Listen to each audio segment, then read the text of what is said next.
some signs this week that the red-hot housing market could be starting to slow down. The latest figures from the National Association of Realtors show existing home sales declined in May from a year ago as prices climb along with mortgage rates. Here to talk about the state of the housing market is Simon Chen. He's the CEO of ERA Real Estate. Good morning, Simon. Good morning.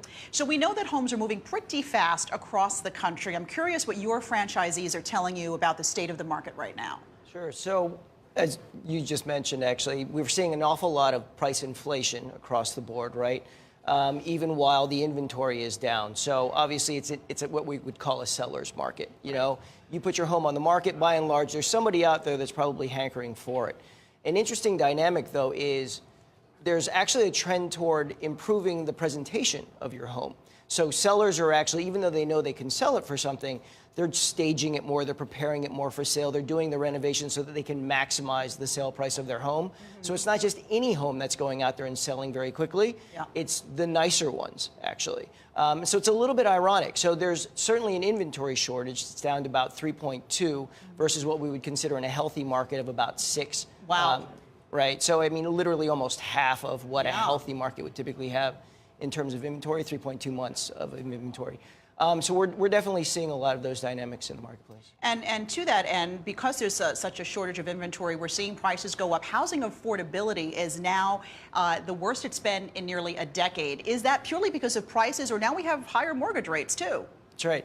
So in a lot of the markets where the prices are the highest, like San Francisco, Los Angeles, Miami, or what have you, we are starting to see a little bit of chipping away at the edges in that those homes are starting to stabilize, or some of those prices. So you're exactly right in that the prices have been driven up by this pricing shortage, but we are starting to see a little bit of weakness in those markets. Are you worried at all about the market overheating? Are fewer people going out and buying because they're discouraged, they can't afford it, there aren't enough homes? We are. I mean, but I think the demand is actually starting to catch up. So millennials, for example, only about 35% of millennial households, actually own homes, which is well low of what is typical of a population of consumers, which is about 60%.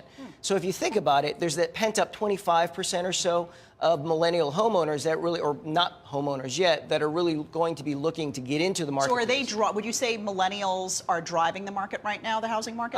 So millennials are definitely one of the fastest growing segments in the marketplace. So it's been a little bit delayed. Generationally, they tend to be waiting a little bit longer in order to buy their homes in prior generations. But now they are sort of reaching the age, you know, the oldest of the millennials are in their upper 30s, basically. And they are developing that sort of inclination to now go out and want to buy a home. I read single women also helping to drive sales higher? That's right. So single women are actually the second largest population. They represent about 20% of the marketplace. And this is, again, one of these generational dynamics we feel like. They've delayed buying a home. Maybe they've delayed getting married or what have you, obviously. An interesting stat I find to that is that single women are twice as likely to buy a home than a single male, which I don't know what that says about my sex. Exactly. They want to have the nest, you know. I know that you were a broker for years before becoming CEO of ERA. How has technology changed the real estate market from when you were out selling? Sure. So, you know, I started about 20 years ago. So 20 years ago, there really was no internet to speak of. I think the consumers, by and large, these days are much, much more educated.